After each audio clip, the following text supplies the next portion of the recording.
Hello, my name is Ken Goldberg and I'm the parent of 3 grown children.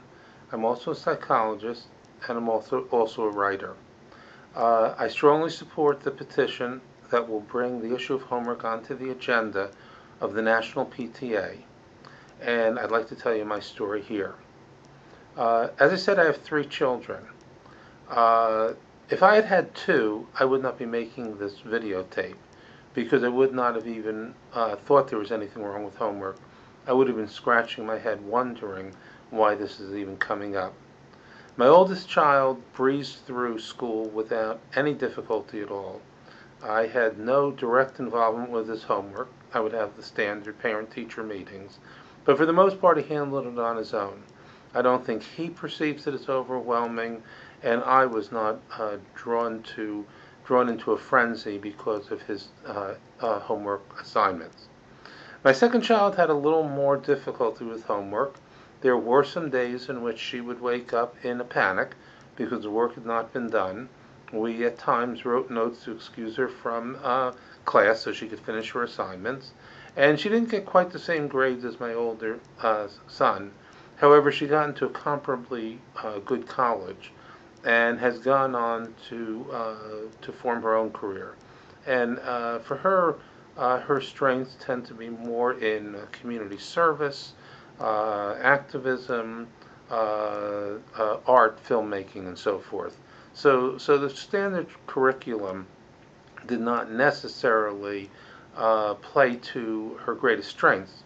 However, it wasn't a major problem, and again, whatever homework moments we had would not have drawn me to make this videotape or support this petition or do some of the other things I've done in terms of the homework movement. But my third child was different. And from the beginning, he had a lot of difficulties. He's the youngest child, and like youngest children are, he tended to be playful, devilish. He was funny, and but he was also pretty bright. And from the very beginning, it looked like he was going to have success in school, just like my other children. But starting around second grade, we found that the homework was not getting done. And of course, we get some notes. And as the years went on, the stakes got higher and higher, with a lot of forewarnings about what would happen in the future if he didn't get on track and do his homework. And he seemed to be pretty good in class, but when it came to homework, he couldn't do it. And I started to realize that the battles were not worth it. And I couldn't see how the value of homework would justify the amount of tension it was creating within our family. However, that said, the more important issue, the one that really caught my attention, was not that I had that opinion and teachers might have had a different opinion. It was not that I may have thought there was some homework that was better or more meaningful, and the teachers may have thought there was other homework that was more meaningful. It had nothing to do with those types of issues. It wasn't the choice of homework. It wasn't even the volume of homework. The issue that was so significant that caught me off guard was my lack of authority. I have 3 children. I had children like everybody else does, without really knowing what I was doing, expecting to step to the plate and have responsibility, dealing with kids from infancy where their very survival is dependent on my care up through their various years in which they become successively more capable and potentially independent. And I expected that, well, I didn't know what to expect. Who knows what was going to be over the horizon?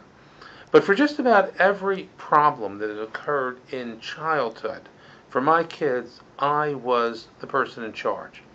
I was and my wife. We were pretty good at sharing that responsibility. And we would make decisions. And sometimes we'd make very good decisions. And for all I know, sometimes we made some not so good decisions. But whatever we did, we made the decisions.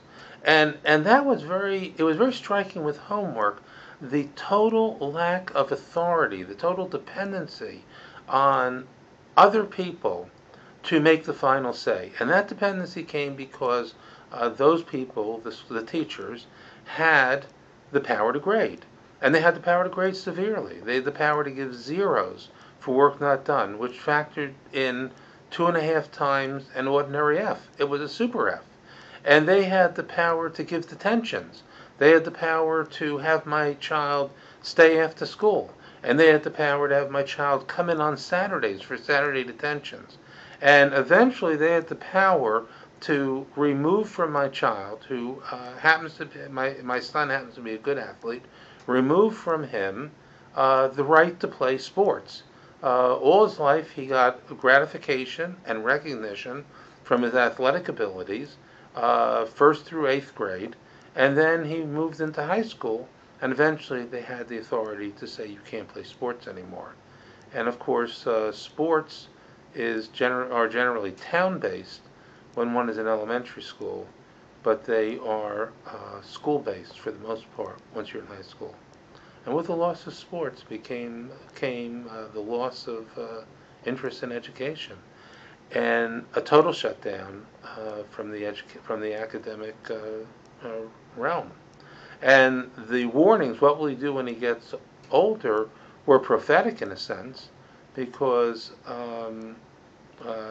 he wasn't able to do it when he got older, and it cost him a great deal. But the reality is, it was not an irresolvable problem. It was not something that could not have been handled if, in the partnership between the school and my wife and I, there was at least an understanding that teachers are in charge of the school and the parents are in charge of the home.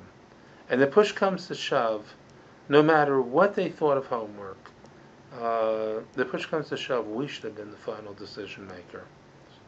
And that's my personal story. And I have gone beyond that. As a psychologist, I've begun to notice similar problems in other people, and it's helped me organize my thoughts into a concept that I now call the homework trap.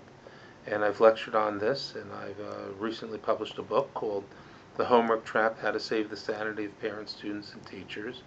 And I am really hoping that other parents have more power and authority. So that's my story, and I hope it's helpful for those who are looking at the problems they're having in their own homes. Thank you for listening.